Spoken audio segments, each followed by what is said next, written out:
Estas son 4 cosas que no sabías, parte 42. Número 4. Prohibido bailar. Parece mentira que hasta hace poco los locales nocturnos de Japón tuvieran que poner carteles avisando de que bailar estaba prohibido. El Japón de 1948 creó esa ley por el miedo creciente de que la juventud fuera corrompida imitando la actitud occidental. Era 1948, hacía 3 años que había terminado la guerra y Japón, como el resto del eje, se rindió. Con su rendición, Estados Unidos pasó a ocupar el país y tenían varios objetivos. Militares, desarmar el país para evitar un posible contraataque en un futuro cercano, condenar a criminales de guerra conocidos. Políticos, eliminar la censura, la propaganda y garantizar la libertad de expresión. Igualar los derechos de las mujeres con el de los hombres, que por aquella época estaba regular en Japón. El caso es que esa era la primera vez que Japón era forzada a convivir con otra cultura y eso no les gustaba. Los veían como salvajes que habían ido a corromper su país, porque con todas las cosas buenas que implementaron también trajeron consigo una liberación sexual que no les gustaba. Veían a los soldados con sus parejas, besarse en público, cogerse de la mano.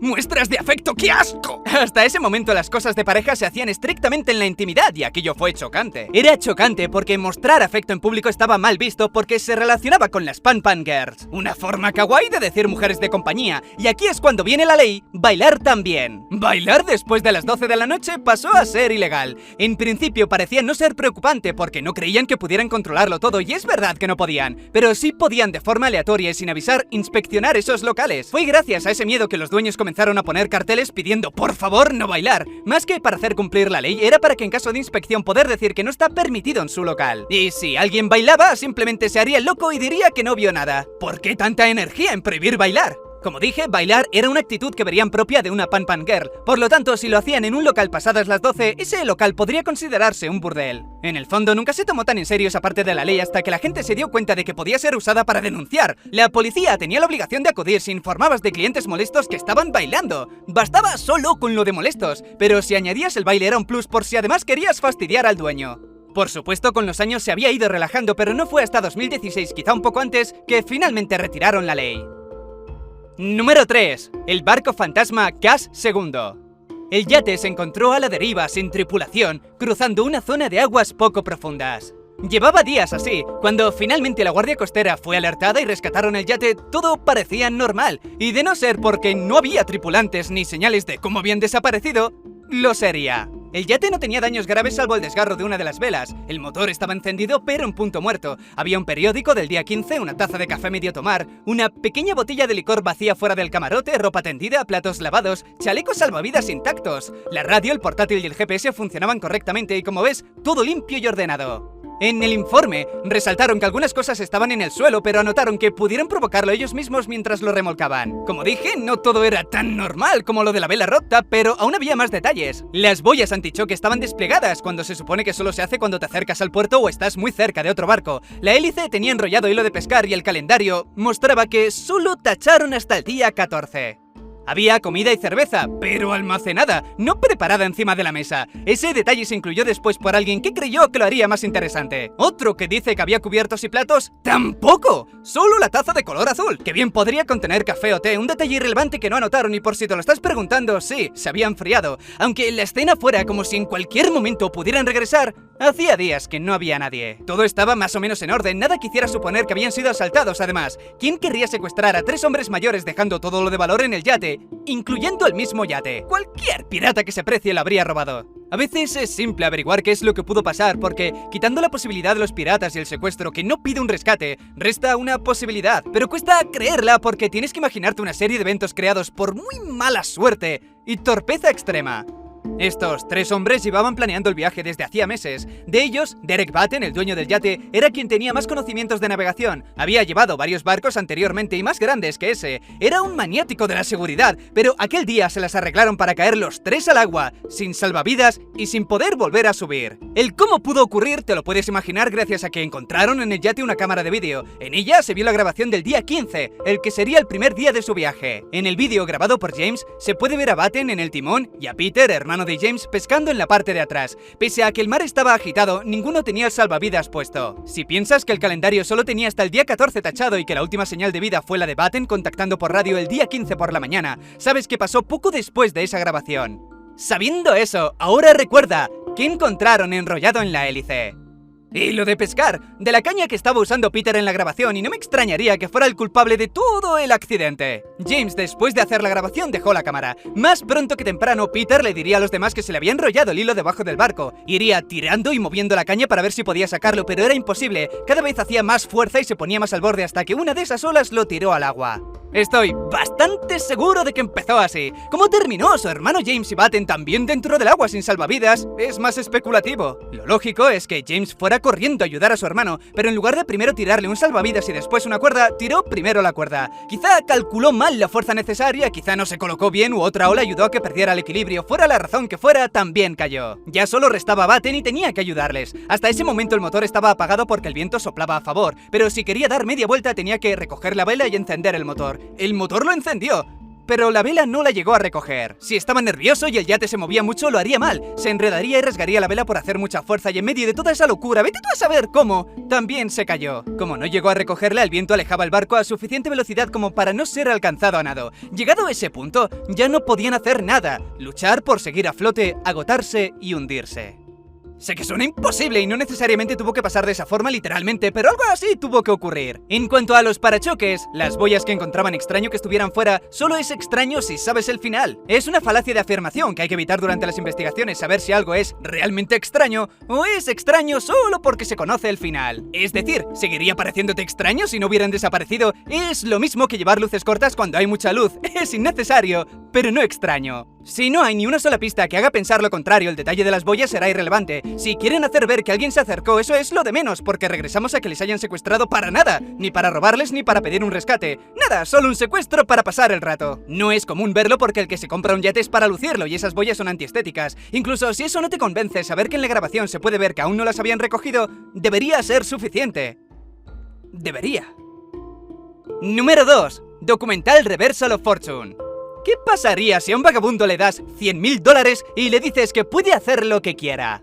Descubrirías que según qué personas no quieren cambiar porque no ven su situación como un problema que haya que remediar. Antes de comentar el documental, quiero aclarar que razones para terminar en la calle pueden haber muchas, desde adicciones hasta elección personal. Este último suena raro porque es difícil imaginar a alguien que por elección personal quiera terminar así, pero más que terminar que pudo no elegirlo, sí elige no hacer nada al respecto para cambiarlo, lo acepta como algo que tenía que pasar. Alguien que lleve años en esa situación buscándose la vida cada día, le afectará a un nivel psicológico muy profundo. Así que si le dieses $100.000, ¿resolvería sus problemas? ¿Saldría de la calle? ¿Empezaría a trabajar y a tener una vida equilibrada? Pues en muchísimos casos... No. No si no sabes la causa de por qué terminó en la calle. No si psicológicamente tampoco recibe ayuda. Es darle dinero fácil a alguien que no se ha esforzado en conseguirlo y no le dará el valor que tiene. Bajo esa premisa se hizo este documental. Le dieron $100.000 a Ted Rodríguez sin condiciones sobre lo que hacer con él, tan solo tenía que permitir ser grabado. Para comenzar, Ted cuenta un poco su historia. Infancia con maltratos, una madre alcohólica, una familia que lo dejó de lado cuando no tenía nada, terminó debajo de un puente. El poco dinero que necesitaba para pasar los días, lo ganaba reciclando basura. Una vez le dan el dinero, de una forma un poco cuestionable, encontrándoselo en la basura en lugar de dárselo en la mano sin más, es cuando comienza a cambiar su vida. Se compra una bicicleta, ropa nueva, se paga una habitación de motel, lleva a su amigo del reciclaje a una sala de juegos. Gracias al dinero, su madre y sus hermanas contestaban a sus llamadas y las chicas empezaban a encontrarlo más atractivo. Los del documental hablaban con él preguntándole si tenía planes sobre lo que haría dentro de 6 meses o años. Esencialmente, si tenía planes que no fuesen solo gastarlo en lo primero que le viniese a la cabeza. Ted contestó sinceramente que no tenía pensado gastar 10.000 de golpe, pero tampoco tenía planes a largo plazo.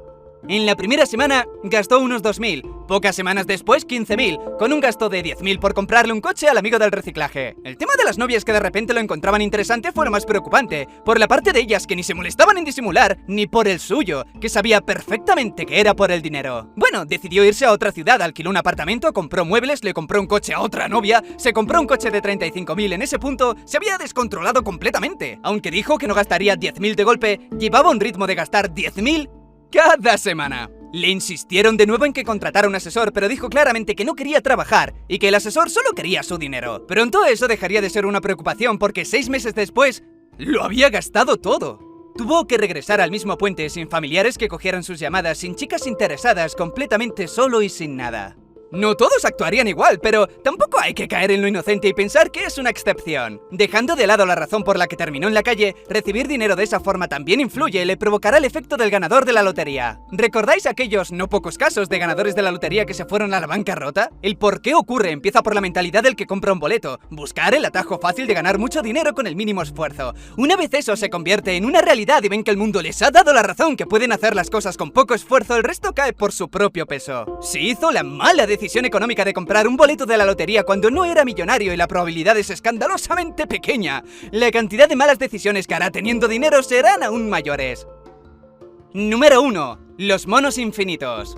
Un ejercicio mental que trata de hacerte ver a gran escala la probabilidad de que algo accidental ocurra al aplicarle una cantidad infinita de tiempo. Dice que un mono delante de una máquina de escribir pulsando aleatoriamente las teclas durante un periodo de tiempo infinito escribirá todo lo que sea posible escribir, por lo que eventualmente escribirá cualquier libro existente y por existir, no formados por palabras sueltas seguidas de incoherencias, sino textos enteros, en orden. Y como estamos hablando de infinidad, no lo lograría solo una vez, sino infinitas veces. Lo que quieres ver con este ejercicio mental es pensar si la aleatoriedad es capaz de crear todas las cadenas de eventos posibles cuando no hay límite de tiempo. Otra parte de esa teoría dice que es más probable que ese mono escriba antes el final de Juego de Tronos que el propio George Martin. ¡Ojo, que a este paso puede ocurrir! Como ves, no sirve de nada que te imagines conjuntos de letras y números aleatorios intentando pensar si en algún momento se dará la casualidad de crear una obra que tenga sentido, porque tendrías que imaginar una secuencia que nunca terminará, por lo tanto pensar que puede ocurrir es una locura, pero también lo es pensar que no ocurrirá. Primero, antes que nada, dejemos claro que utilizar la visión del mono puede generar confusiones innecesarias, pero es una forma fácil de hablar de aleatoriedad, pensar que cada tecla tiene la misma probabilidad de ser pulsada. Otros hablan de miles de millones de monos o miles de millones de veces la vida del universo, pero sigue siendo innecesario. El infinito no es grande ni largo, es infinito. Utilizar términos finitos solo lo vuelve engañoso. Hacer pruebas que las han intentado y ahora comento también lo es. Bueno, para algunos la idea les parece imposible, que puede darse a la casualidad de escribir palabras pero no libros enteros, y otros que sí es posible. Incluso los hay, que piensan que en el fondo el universo ya ha demostrado que es posible, hizo la vida y esa vida los mismos autores han escrito esos libros. En términos de probabilidad, eso es más improbable que el problema que se presenta y sin embargo ha ocurrido. Gracias a la tecnología se han hecho algunos intentos para ver cuánto hay de cierto, hacer que ordenadores generen toneladas de texto al azar equiparables a lo que generaría un mono en miles de millones de años. Pero los resultados no fueron muy satisfactorios. Lo más destacable es que uno logró escribir algo de Shakespeare, el comienzo de la historia de Enrique IV, segunda parte. Lo que, si lo piensas bien, es increíble, aunque sea poco. También intentaron hacer otra prueba con monos de verdad, un proyecto más artístico que científico, pero ¿sabes cuál fue la conclusión en ese caso? Que los monos como concepto de aleatorio no es bueno. Vieron que cuando pulsaban una tecla sentían curiosidad por lo que estaba pasando. Podían sentir predilección por ciertas letras porque el mono no es una máquina descerebrada. Luego, cuando dejaron de sentir curiosidad, comenzaron a destrozarla. Esto es lo que escribieron. Como mucho, deduces que les gustaba la parte izquierda del teclado. La conclusión es que un mono inmortal delante de una máquina de escribir terminará rompiéndola. Y nada más, familia, suscríbete, dale a like si te ha gustado, un besazo y hasta pronto.